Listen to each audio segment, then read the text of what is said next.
Hello, my dear students. Welcome to my channel Ladder of Success.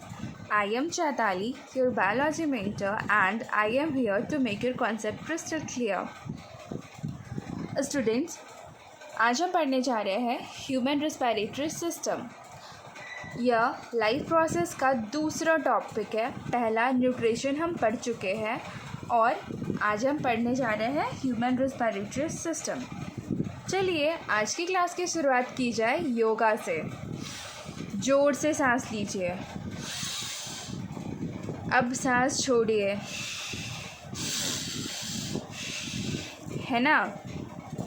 कुछ pressure feel हुआ chest में? हुआ. इसे हम ब्रीदिंग कहते हैं. सांस लेना, सांस छोड़ना. ठीक है. हम ये प्रोसेस सांस लेना छोड़ना ये ज़रूरी क्यों है? ये ज़रूरी है क्यों? इस क्वेश्चन का आंसर हमें इस टॉपिक को पढ़ने के बाद मिलेगा. तो आइए आज का टॉपिक स्टार्ट किया जाए.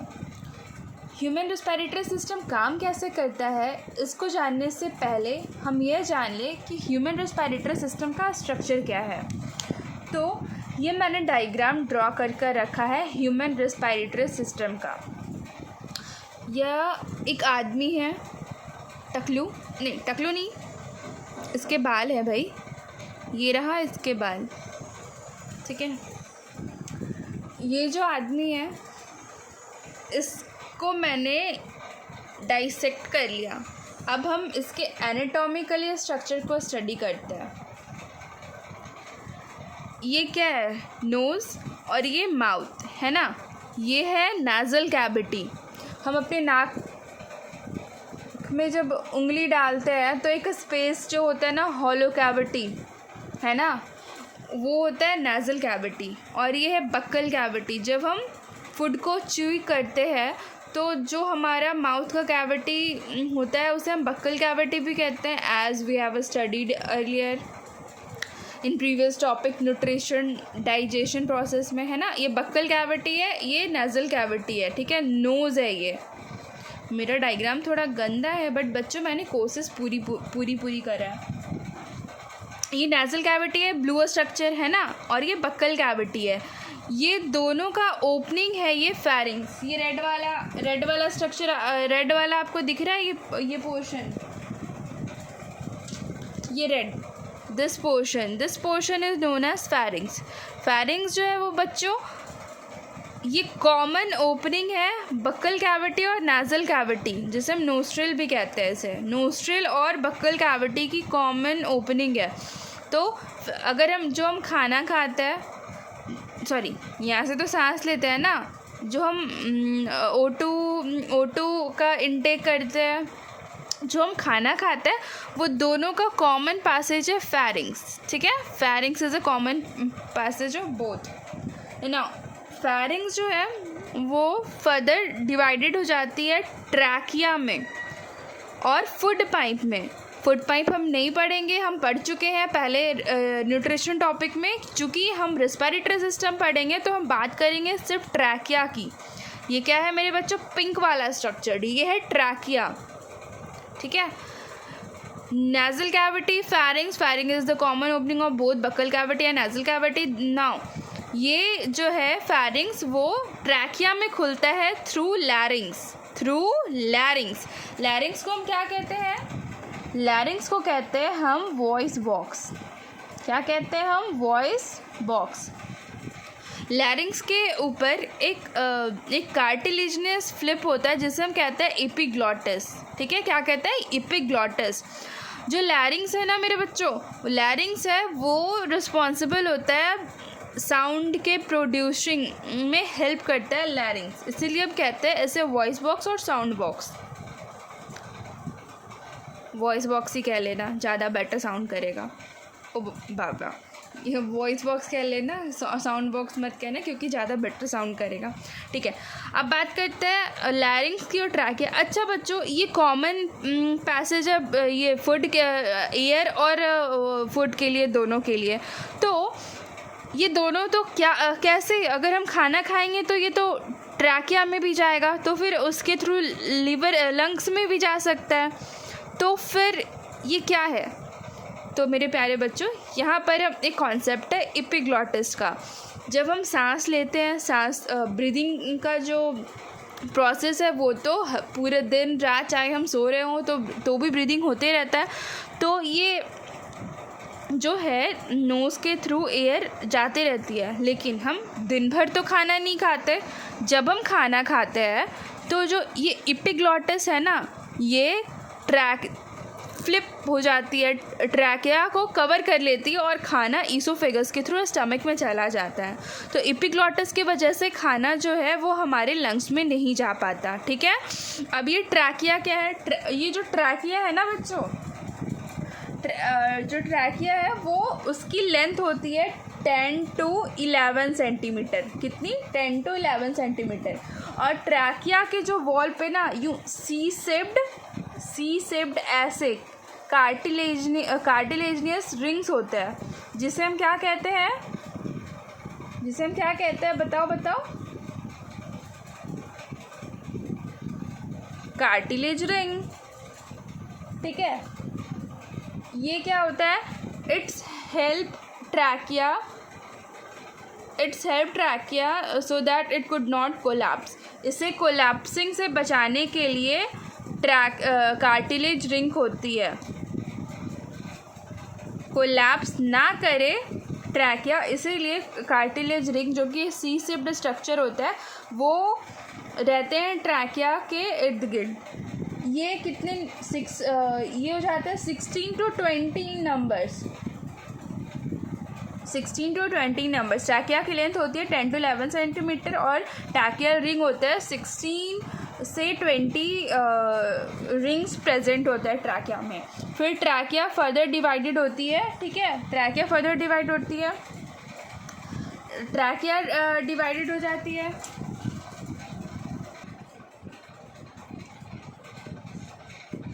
ट्रैकिया फर्दर डिवाइडेड होती है प्राइमरी ब्रोंकाई, फिर ये हो जाती है डिवाइडेड सेकेंडरी ब्रोंकाई, फिर टर्शियरी ब्रोंकाई। ठीक है, प्राइमरी, सेकेंडरी, टर्शियरी ब्रोंकाई, और फिर लास्ट में ब्रोंक्यूल्स। और ब्रोंक्यूल्स में रहता है एल्वोलाई। इसके बारे में हम थोड़ा पढ़ेंगे, पहले हम इन स्ट्रक्चर्स के बारे में देख लेते हैं। ये हमारा क्या है? लंग्स। लंग्स दो होते हैं, ये राइट साइड का है और ये लेफ़्ट साइड का है। ठीक है, ये जो लंग्स है, जो हमारा राइट साइड का लंग्स होता है वो as compare to left side ज़्यादा बड़ा होता है। आप देख सकते हो, ये फर्दर 2 फिज्यूर होते हैं इसमें, हॉरिजॉन्टल ये दोनों, और ये ऑब्लिक। ये जो है वो 3 लोब में डिवाइडेड होता है, सुपीरियर, मिडिल, इन्फीरियर। और चूँकि लेफ़्ट ये तो छोटा होता है as compare to right lungs, ये बस 2 लोब में डिवाइडेड होता है, सुपीरियर लोब और इन्फीरियर लोब। और एक बहुत ही ज़रूरी बात है, ये जो लंग्स है वो जो होते हैं 2 मेम्ब्रेन से कवर होता है। लंग्स किसके अंदर? लंग्स जो है वो थोरैसिक कैविटी में प्रेजेंट होता है। हमारा डायफ्राम जो होती है हमारे बॉडी को 2 पार्ट में डिवाइड करती है, थोरैसिक कैविटी, एब्डोमिनल कैविटी। तो ये अपर थोरैसिक कैविटी है। ठीक है, डायफ्राम, ये जो स्ट्रक्चर है ना रेड कलर का, ये डायफ्राम है। तो ये जो लंग्स है ये 2 मेम्ब्रेन से कवर होता है, जिसे हम कहते हैं प्लूरल मेम्ब्रेन। और ये दोनों मेम्ब्रेन के बीच में जो ये डॉट ब्लू देख रहे हो, ये जो डॉट ब्लू जो लिक्विड है, इसे हम कहते हैं प्लूरल फ्लूइड। इसका काम क्या बच्चों? जब हम सांस लेते हैं और फिर उसे छोड़ते हैं, तो ये जो लंग्स है ना, वो जब हम सांस लेते हैं तो ऐसे अपवर्ड और आउटवर्ड सांस लो और फील करो, अपवर्ड और आउटवर्ड कुछ इस तरीके से मूव होता है। और जब हम सांस छोड़ते हैं तो इनवर्ड और डाउनवर्ड कुछ इस तरीके से फील होगा। आप सांस लेकर और छोड़कर देखो, आप इस चीज़ को फील करोगे। तो यहाँ पर जो होता है वो जो ये लंग्स ऊपर नीचे जाते रहता है। और हम सब जानते हैं कि फ्रिक्शन प्रोसेस, जब आपस में घर्षण होता है तो फ्रिक्शन होता है। तो जो जो प्लूरल फ्लूइड है ये लंग्स को फ्रिक्शन से बचाने के लिए यहाँ पे लिक्विड प्रेजेंट होता है, प्लूरल फ्लूइड, ठीक है। ये पॉइंट था, समझ में आ गया सबको? ये जो मैंने स्ट्रक्चर ड्रॉ किया। अब इस पोर्शन की बात करते हैं। इस पोर्शन, ये जो ट्रैकिया है ना, डिवाइड किया ब्रोंकाई में, ठीक है। हम बात करते हैं इस स्ट्रक्चर को। मैं इसे रब करती हूँ। बाय बाय टकलू, सॉरी इसके तो बाल आ गए थे।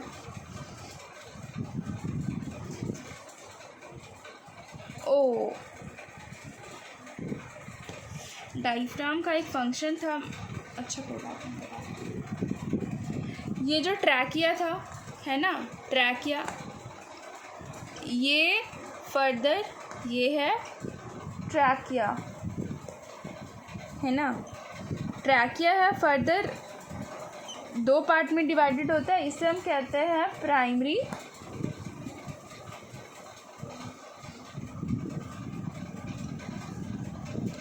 ब्रोंकाई। अब ये जो प्राइमरी वाला है ना, फर्दर 2 पार्ट्स में डिवाइडेड होता है कुछ इस तरीके से। इसे हम कहते हैं सेकेंडरी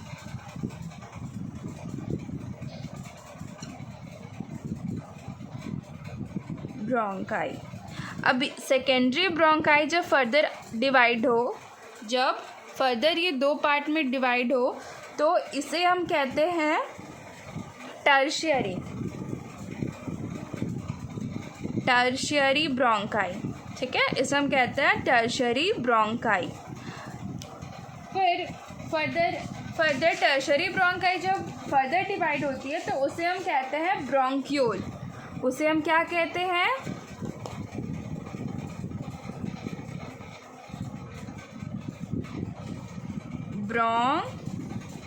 ब्रोंक्यूल्स।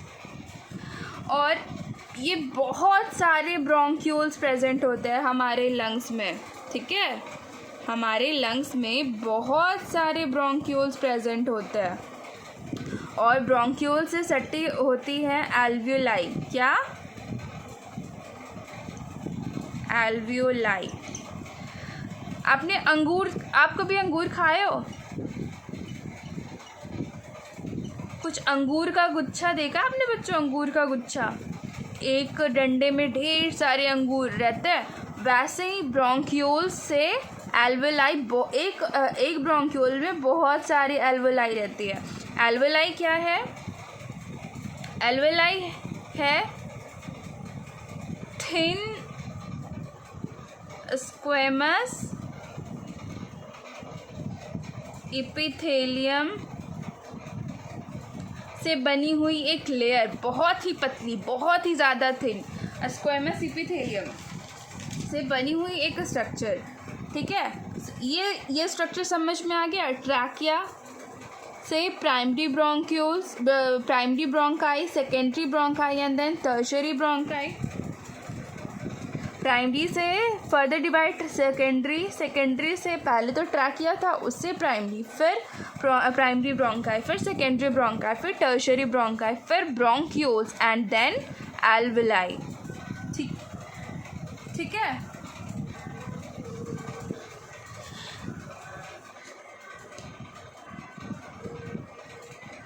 अब हम सांस लिए अपने नेज़ल कैविटी से, है ना, सांस लिए छोड़े, सांस लिए छोड़े, इसे हम क्या कहते हैं? इसे हम कहते हैं ब्रीदिंग।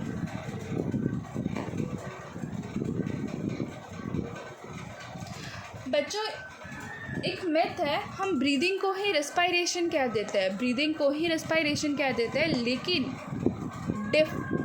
डिफरेंस है रेस्पिरेशन और ब्रीदिंग में।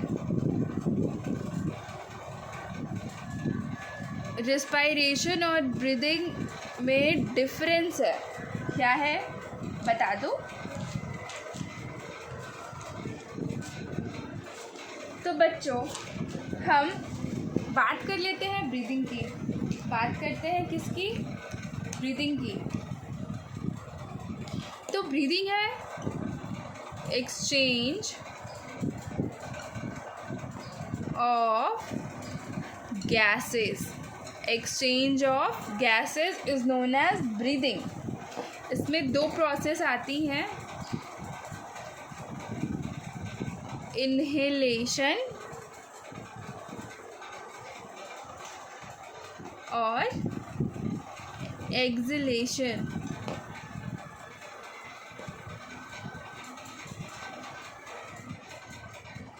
ठीक है, इनहेलेशन O2 का intaking of O2, exhalation releasing of CO2।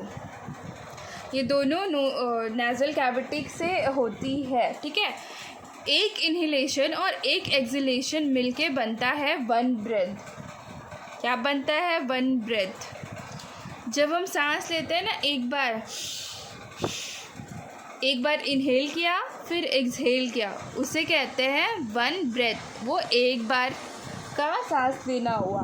आपको पता है एवरेज ब्रीदिंग रेट कितनी होती है ह्यूमन बीइंग में? एवरेज ब्रीदिंग रेट कितनी है? एवरेज ब्रीदिंग रेट है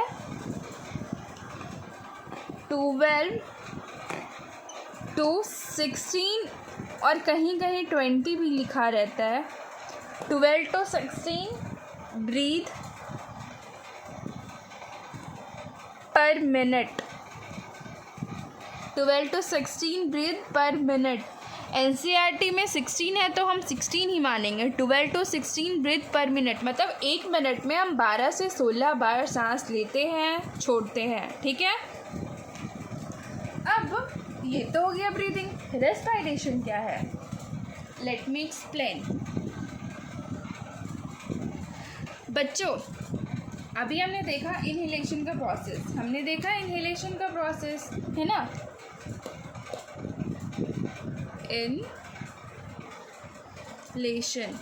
इनहेलेशन में क्या करा हमने? इनहेलेशन में क्या किया? हम इन्वायरमेंट से O2 का इंटेक किए। इन्वायरमेंट से O2 का इंटेक किए। O2 से थ्रू ट्रैकिया O2 हमारे लंग्स में गया। कहाँ गया? लंग्स में गया। ठीक है, और लंग्स से O2 गया ब्लड में। लंग्स से O2 कहाँ गया? ब्लड में। अब हमने डाइजेशन प्रोसेस में पढ़ा था कि जो हमारा न्यूट्रिएंट्स था, जो हमारा फूड के डाइजेशन के बाद जो ग्लूकोज फॉर्म हुआ था, वो कहाँ गया था? ब्लड में। तो ब्लड में क्या प्रेजेंट है? ग्लूकोज प्रेजेंट है ना? ब्लड में क्या प्रेजेंट है? ग्लूकोज प्रेजेंट है। अब ये जो ग्लूकोज ऑलरेडी प्रेजेंट था ब्लड में, अब ब्लड में क्या मिक्स हुआ? O2 ब्लड में मिक्स हुआ। O2 क्या करता है? ग्लूकोज का ब्रेक डाउन करके एनर्जी रिलीज़ करता है। क्या करता है? एनर्जी रिलीज़ करता है। एनर्जी किसके फॉर्म में? ATP के फॉर्म में। किसके फॉर्म में? ATP, adenosine triphosphate. ATP क्या है? बैटरी का काम क्या है? बैटरी का काम है वो अगर टॉर्च में लगा दो तो लाइट जल जाता है, अगर फ़ैन में लगाओ, अगर जो फ़ैन बैटरी वाला पंखा होता है छोटू सा, तो वो फ़ैन मैकेनिकल प्रोसेस भी कर लेता है, लाइट एनर्जी में भी कन्वर्ट हो जाता है, कहीं कहीं केमिकल एनर्जी में भी कन्वर्ट हो जाता है। एक बैटरी बहुत सारा काम। वैसे ही हमारे बॉडी में ATP होता है। ATP कहने को तो एक है, लेकिन अगर प्रोटीन का सिंथेसिस करना हो या फिर कुछ भी करना हो तो ये ATP ही यूज़ में आता है। ठीक है, अब जब एनर्जी फॉर्म हो जाता है ग्लूकोज आफ्टर एडिंग O2, तो बाई प्रोडक्ट बनता है। बाई प्रोडक्ट क्या बनता है? H2O CO2। ये वेस्ट होता है, ये वापस से किस में मिलता है? ब्लड में। वापस से मिलता है ब्लड में, और ये ब्लड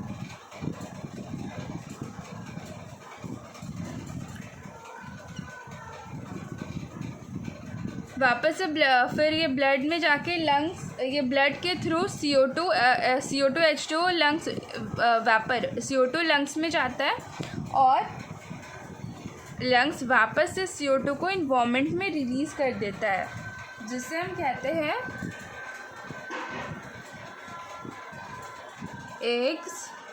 एक्सहेलेशन। ठीक है, लेकिन ग्लूकोज से with the help of O2 से एनर्जी फॉर्म होना, इसे हम कहते हैं रेस्पायरेशन। इसे हम कहते हैं रेस्पायरेशन। ये है सेलुलर रेस्पायरेशन। ठीक है, ये सेलुलर रेस्पायरेशन है क्योंकि ये सेल में होता है। ये जो इतना सा प्रोसेस है ये विद इन सेल होता है, इसीलिए सेलुलर रेस्पायरेशन कहता है। Now difference between breathing and respiration: breathing inhale of O2 and exhale of CO2, and respiration conversion of glucose with the help of O2 to form energy is known as respiration. Now we can say that respiration is a part of breathing. ठीक है, तो differences क्या निकल कर आया? Breathing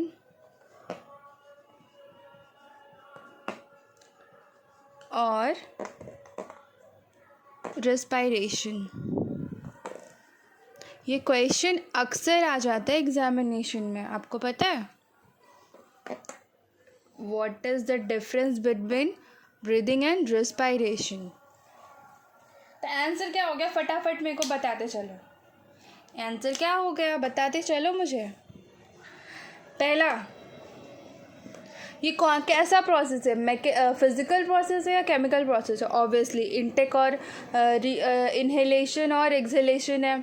ये कैसा process है? एक फिजिकल प्रोसेस है। It is a physical process, है ना? ये क्या है? फिजिकल प्रोसेस है। तो रेस्पायरेशन क्या हो गया? ऑब्वियसली एक सेल, ये सेल के अंदर होता है, तो ये क्या हो गया? It is a chemical process. It is a chemical process. दूसरा डिफरेंस क्या हो गया? ये कहाँ होता है? It takes place in lungs, है ना? ये कहाँ होता है? सेल में, सारे सेल में होता है, इन ऑल सेल्स। तीसरा क्या हो गया? क्या हो गया बताइए? कमेंट। क्या सिर्फ सांस लेने और छोड़ने में एनर्जी प्रोड्यूस होता है? नहीं ना, फर्दर यूटिलाइजेशन उसका होता है, तब तो एनर्जी प्रोड्यूस होता है। Energy is not produced. इसमें एनर्जी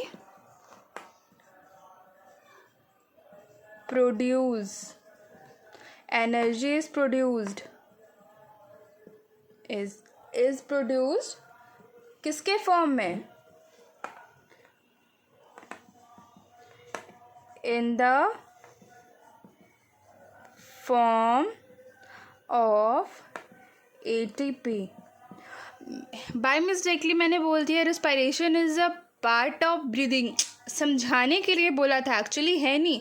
ब्रीदिंग के बिना रेस्पायरेशन हो नहीं सकता, क्योंकि जब हम O2 इनटेक करेंगे तब तो रेस्पायरेशन प्रोसेस होगा, लेकिन सिर्फ सांस O2 का इनटेक, CO2 का बाहर रिलीज होना, यही ब्रीदिंग है। बाकी जो सेल के अंदर का प्रोसेस होता है उसे हम रेस्पायरेशन कहते हैं। ठीक है, माइनर डिफरेंस है यहाँ पे, लेकिन बहुत इम्पॉर्टेंट। अब चौथा, अब डेफिनेशन लिख दो। Process of exhalation and inhalation of the air in and out of the lungs.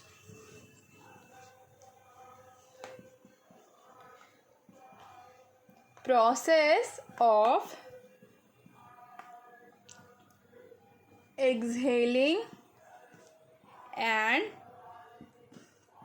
inhaling the air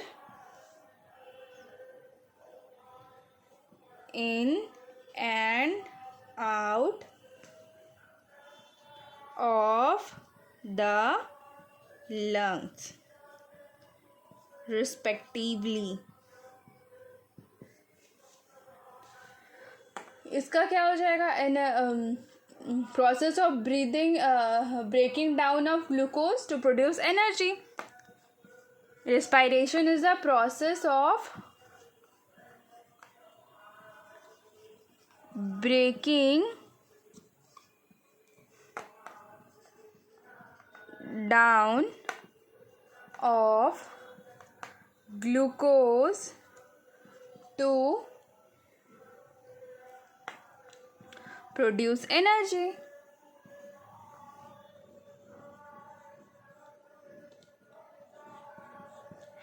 ये डिफरेंसेस आप अपने नोट कॉपी पे नोट डाउन कर लीजिए, बहुत इंपॉर्टेंट है, वीडियो को पॉज करके।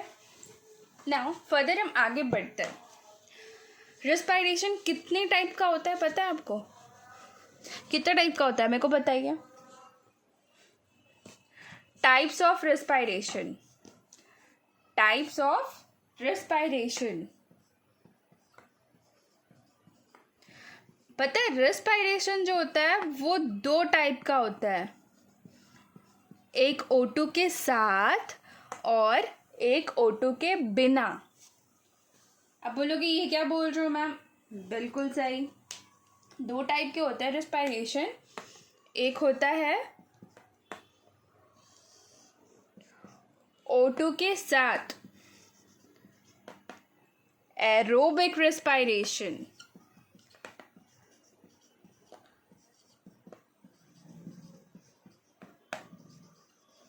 और एक होता है ऑक्सीजन के बिना एनएरोबिक रेस्पिरेशन।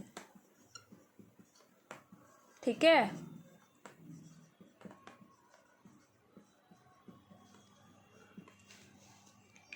इसमें क्या होता है? Presence of O2।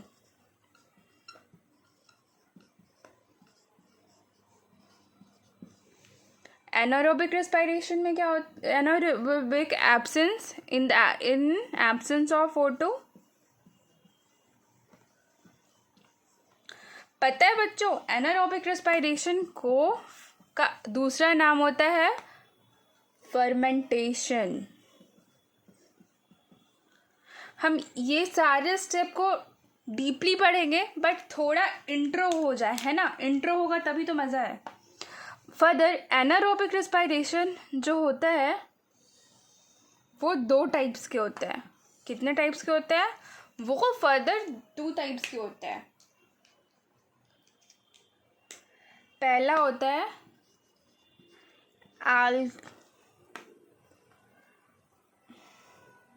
Alcoholic respiration,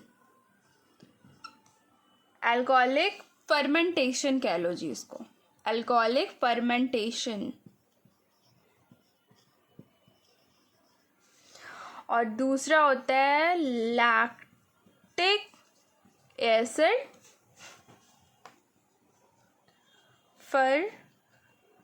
fermentation.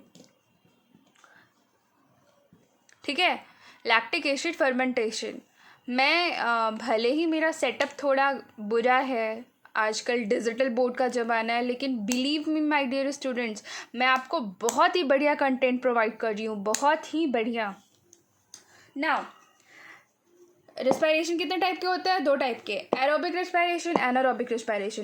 Anaerobic respiration को हम का दूसरा नाम है फर्मेंटेशन। फर्मेंटेशन जो होता है वो 2 टाइप्स का होता है, alcoholic fermentation, lactic acid fermentation. जी लैक्टिक एसिड फर्मेंटेशन ये हमारे मसल्स, स्केलेटल मसल्स में होता है। कौन से मसल्स में? स्केलेटल मसल्स में। और ये अल्कोहलिक फर्मेंटेशन हम आगे पढ़ते हैं, ठीक है? इसको आप अपने नोटबुक में नोट डाउन कर ले। अब हम पढ़ रहे हैं टाइप्स ऑफ रेस्पिरेशन को, है ना? एज आई टोल्ड यू कि मैं अपना लेक्चर बिल्कुल ही NCERT बेस्ड पढ़ा रही हूँ। एनसीईआरटी में डायग्राम है, page number 102, this is the NCERT of class 10th। ये डायग्राम आपको दिख रहा है?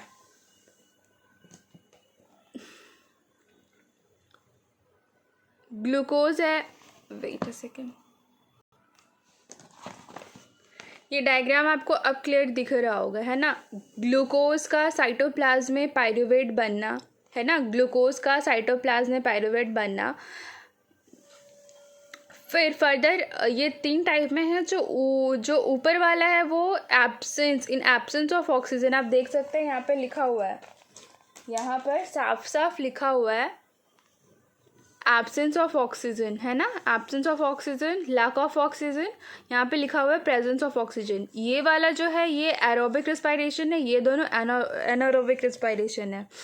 मैं इस डायग्राम को और बेहतरीन तरीके से एक्सप्लेन करती हूँ। हम पढ़ेंगे रिस्पायरेशन। जब रिस्पायरेशन होता है, जब सेलुलर रिस्पायरेशन होता है, हो गया, रिस्पायरेशन को हम सेलुलर रिस्पायरेशन कहते हैं, ठीक है। ग्लूकोज का ब्रेक डाउन होना, ठीक है। पहला स्टेप होता है ग्लाइकोलाइसिस। क्या होता है? ग्लाइकोलाइसिस। ये एरोबिक तथा एनारोबिक दोनों रिस्पायरेशन में होता है, ठीक है। इस प्रोसेस में ग्लूकोज का पार्शियल ऑक्सीडेशन होता है। ग्लाइकोलाइसिस में क्या हो गया? ग्लाइकोलाइसिस में हो गया बच्चों,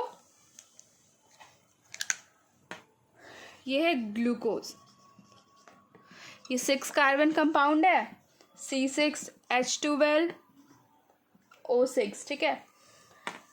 इसमें ग्लाइकोलाइसिस हुआ। ये ग्लाइकोलाइसिस में ग्लूकोज जो है वो पायरुवेट में कन्वर्ट हो जाता है, पायरुवेट में कन्वर्ट हो जाता है। और ये जो पायरुवेट है वो 3 कार्बन मॉलिक्यूल है, 3 कार्बन मॉलिक्यूल है, ठीक है। ग्लूकोज से पायरुवेट 2 पायरुवेट्स बनते हैं यहाँ पे, ठीक है। 2 पायरुवेट्स बनते हैं, एक ग्लूकोज का ब्रेकडाउन होकर 2 पायरुवेट्स बनते हैं। और इस ग्लाइकोलाइसिस में 2 ATP का रिलीज होता है। कितने ATP रिलीज होते हैं इस प्रोसेस में? 2 ATP, ठीक है। ये फर्स्ट स्टेज है। कौन सा स्टेज है? ये फर्स्ट स्टेज है, ठीक है। ये फर्स्ट स्टेज है। ये समझ में आई? बात क्लियर है? ग्लाइकोलाइसिस एरोबिक तथा एनारोबिक दोनों में होते हैं। और ये कहाँ पर होते हैं? ये कहाँ पर होते हैं? मोस्ट इम्पॉर्टेंट, ये जो ग्लाइकोलाइसिस का प्रोसेस है वो साइटोप्लाज्म में होता है। साइटोप्लाज्म, साइटोप्लाज्म क्या है? Internal fluid of cell. कोई भी सेल है, ये न्यूक्लियस, उसके अंदर का जो फ्लूइड होता है वो साइटोप्लाज्म होता है। और सेल क्लास 9th के सेल चैप्टर में हम लोगों ने सेल के बारे में, सॉरी एक्चुअली मैंने नहीं पढ़ाया है, मतलब आप लोगों ने क्लास 9th में सेल चैप्टर पढ़ा होगा कि सेल के अंदर बहुत सारे सेल ऑर्गेनल्स होते हैं, जिनमें से एक होता है माइटोकॉन्ड्रिया, जिसे हम पावर हाउस ऑफ सेल भी कहते हैं ना। ये न्यूक्लियस, सेल मेम्ब्रेन और अंदर वाला फ्लूइड साइटोप्लाज्म। तो जो साइटोप्लाज्म होता है उसमें ये ग्लाइकोलाइसिस का प्रोसेस होता है। और यह प्रोसेस एनारोबिक और एरोबिक दोनों बैक्टीरिया में होता है। तो ठीक है, अब ये जो पायरुवेट है, ठीक है, ये जो पायरुवेट्स है,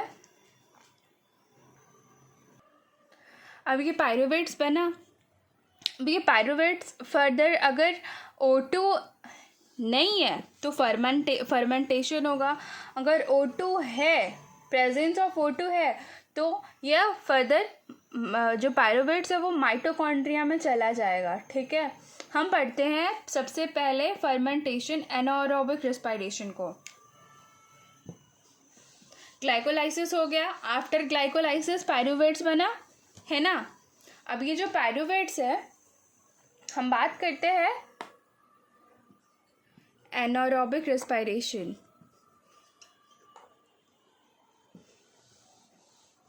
क्या? एन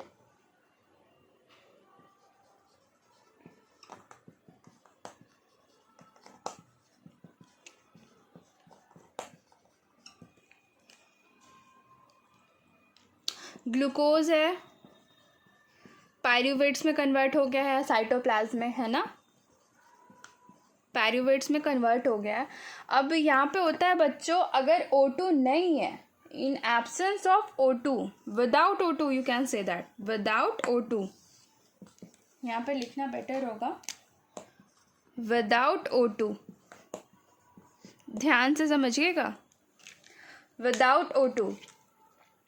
तो जब हमारे मसल सेल्स, अगर हम जब बहुत ज़्यादा रन कर ले, डांस कर ले, तो एक अजीब सा क्रैम्प उठ जाता है हमारे लेग्स में या फिर हाथ के मसल्स में। पता है, आप कभी फील किया है, आपने कभी फील किया है?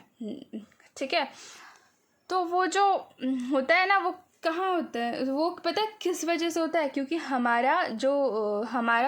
हमारे बॉडी को, हमारे स्केलेटल मसल्स को इंस्टेंट एनर्जी चाहिए होता है। तो हमारे स्केलेटल मसल्स के सेल्स में ही पायरूवेट जो है वो टूटना स्टार्ट हो जाता है बिना O2 के मदद से। और क्या फॉर्म करते हैं? Lactic acid. ये जो है वो लैक्टिक एसिड फॉर्म करते हैं। कहाँ पे? स्केलेटल मसल्स में, स्केलेटल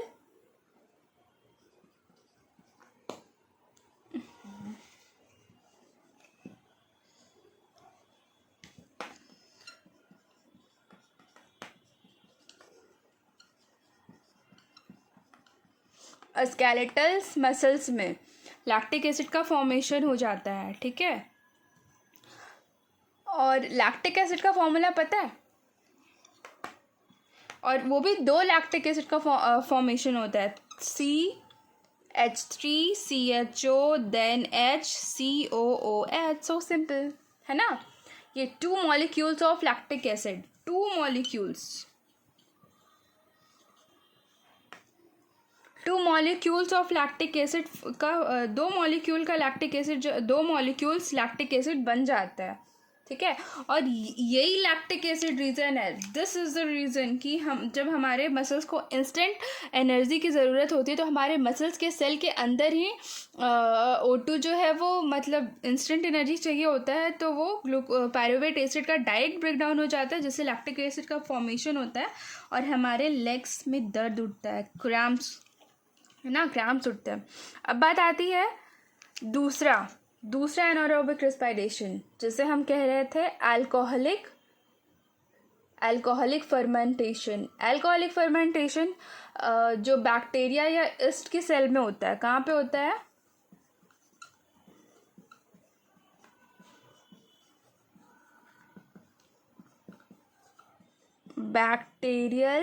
बैक्टीरिया एंड ईस्ट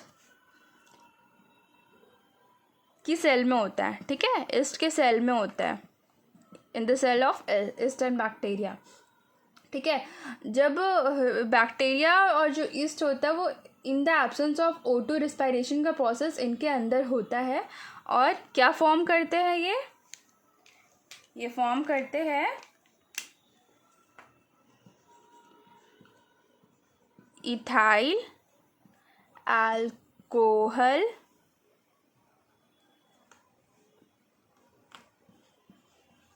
और you can say that ethanol. इसका फॉर्मूला क्या होता है? C2H5OH। बच्चों ये भी 2 मॉलिक्यूल्स होते हैं, ये भी 2 मॉलिक्यूल्स का फॉर्मेशन होता है। मोस्ट इम्पॉर्टेंट बात, इसके फॉर्मेशन में बहुत ज़्यादा एनर्जी, 36 किलो कैल एनर्जी का फॉर्मेशन प्रोड्यूस होता है बच्चों, 36 किलो कैल एनर्जी। ठीक है, 36 किलो कैल एनर्जी लैक्टिक एसिड जब बनता है तो उसके साथ 36 किलो कैल एनर्जी, इंस्टेंट एनर्जी हमें मिल जाती है। और ठीक है, और ये प्रोसेस, और इस प्रोसेस में 2 वेस्ट प्रोडक्ट भी निकलते हैं, CO2, और एनर्जी भी प्रोड्यूस होता है। ठीक है, बात समझ में आई? इतनी बात क्लियर है? फर्मेंटेशन समझ में आया, लैक्टिक एसिड समझ में आया। अब बात करते हैं with O2, without O2 clear है। अब बात करते हैं दूसरा,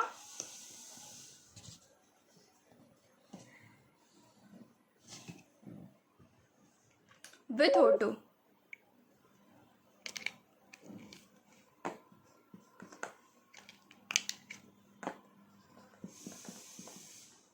विथ O2। विथ O2,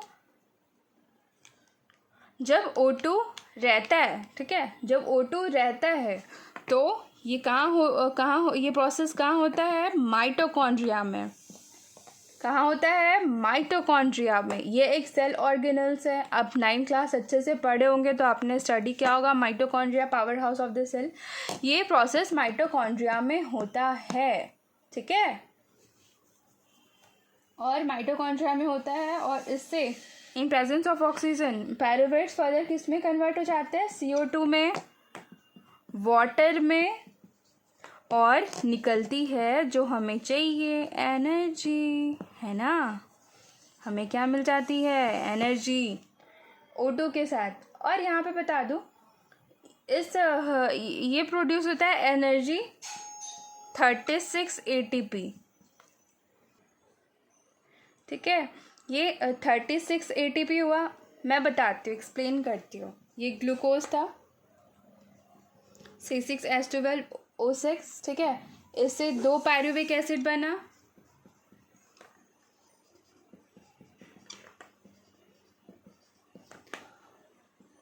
और ग्लूकोज से पायरुवेट्स में कन्वर्ट होने पे 280 ATP पहले रिलीज हुआ था। वीडियो को आप बैक करके देख सकते हो। 2 ATP रिलीज हुआ था, पायरुविक एसिड, ठीक है। कैसे? एक पायरुविक एसिड में पता कितने ATP होता है? 18 ATP, 18 ATP, ठीक है, प्लस 2 ATP पहले वाला, टोटल कितना हो गया? 36 ATP हुआ। ये 36 ATP ये, और ये 2 ATP, टोटल कितने हो गए? 38 ATP हुए, टोटल 38 ATP। तो कितना एनर्जी रिलीज हुआ एक बार रेस्पिरेशन में? 38 ATP, ठीक है। समझ में आया? क्लियर? एनारोबिक और एरोबिक रेस्पिरेशन क्लियर है? नाउ मेरे प्यारे बच्चों, आपको पता है exchange of gases simple organism में डिफ्यूज़न के थ्रू होता है, लेकिन हमारा बॉडी तो बहुत बड़ा है, तो हमें भगवान ने पार्टिकुलर रेस्पिरेटरी सिस्टम दिया है। और खून, ऑक्सीजन का ट्रांसपोर्ट करना, अभी मैंने पढ़ाया था कि ब्लड का बहुत मेजर रोल होता है, ठीक है, ब्लड का बहुत मेजर रोल होता है। तो हम ब्लड के बारे में डीपली पढ़ेंगे। अब हम क्या पढ़ेंगे? ब्लड के बारे में डीपली। अच्छा, मोस्ट इम्पॉर्टेंट, मैं इसे कैसे छोड़ दूँ? एरोबिक रेस्पिरेशन और एनारोबिक रेस्पिरेशन का डिफरेंसेस। एरोबिक रेस्पिरेशन और एनारोबिक रेस्पिरेशन। O2 रिक्वायर्ड है, O2 रिक्वायर्ड नहीं है, O2 इज नॉट रिक्वायर्ड। ये कहाँ होता है? Aerobic respiration in cytoplasm and mitochondria. Mitochondria ना पढ़ दे कि माइटोकॉन्ड्रिया है। और एनारोबिक रेस्पिरेशन कहाँ होता है? ओनली इन साइटोप्लाज्म, है ना। और इसमें मोस्ट इम्पॉर्टेंट बात, एरोबिक रेस्पिरेशन में complete breakdown of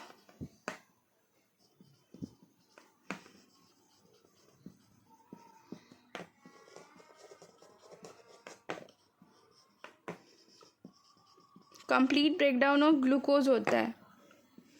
anaerobic respiration में incomplete breakdown of glucose, incomplete होता है। ब्रेकडाउन ऑफ ग्लूकोज क्या होता है? इनकम्प्लीट होता है, ठीक है। यहाँ पे कंप्लीट ब्रेकडाउन होता है, इसीलिए एरोबिक रेस्पिरेशन में मोर एनर्जी प्रोड्यूस होता है। Most important, more energy produced होता है इसमें in the form of ATP. More energy is produced in aerobic respiration in the form of ATP. Reason? Because complete breakdown of glucose. ठीक है, इसमें incomplete होता है, इसीलिए लेस एनर्जी का प्रोड्यूस होता है। इन प्रोडक्ट्स क्या होता है?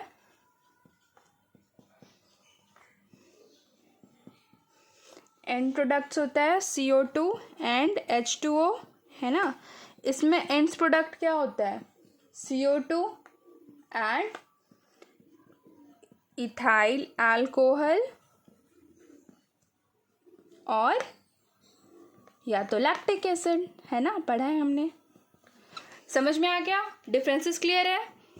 नाउ हम बात करते हैं उस बेचारे के बारे में जिसके बिना शायद अगर ब्लड ना होता, सिर्फ डिफ्यूज़न के थ्रू हमारे पूरे बॉडी में ऑक्सीजन जाता, तो हमारे नोज़ोस्ट्रिल से पैर के टो तक ऑक्सीजन जाने में पता 3 साल लग जाते। जो 1 मिनटों का प्रोसेस है उसको करने में 3 साल लग जाते। तो ब्लड बहुत ही इम्पॉर्टेंट रोल प्ले करता है। तो अब हम पढ़ते हैं ह्यूमन, आ गया हीरो, हेमोग्लोबिन। ह्यूमन्स हेमोग्लोबिन के बारे में।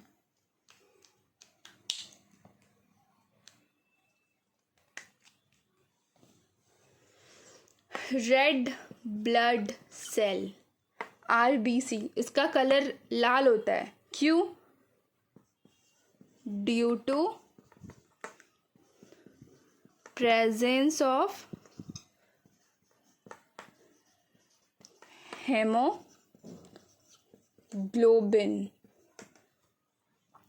इस प्रकार से हेमोग्लोबिन ऐसा होता है, ऐसे आप कह सकते हो। यहाँ पे आयरन, 4 आयरन्स लगे होते हैं। हेमोग्लोबिन क्या करता है? बाइंड्स एंड हेल्प, फंक्शन क्या है इसका? Binds and help in transport of O2, ठीक है। Binds and help in transport of O2। अब आपको पता है affinity of haemoglobin for various gases. हम अपने दोस्तों के साथ रहना पसंद करते हैं या पड़ोसियों के दोस्तों के साथ? ऑब्वियसली अपने दोस्तों के साथ। रीज़न, हमारी बॉन्डिंग हमारे दोस्तों के साथ ज़्यादा अच्छी है। सेम टू सेम हेमोग्लोबिन भी सब गैसेस के साथ नहीं मिलता, ज़्यादा उससे अच्छा लगता है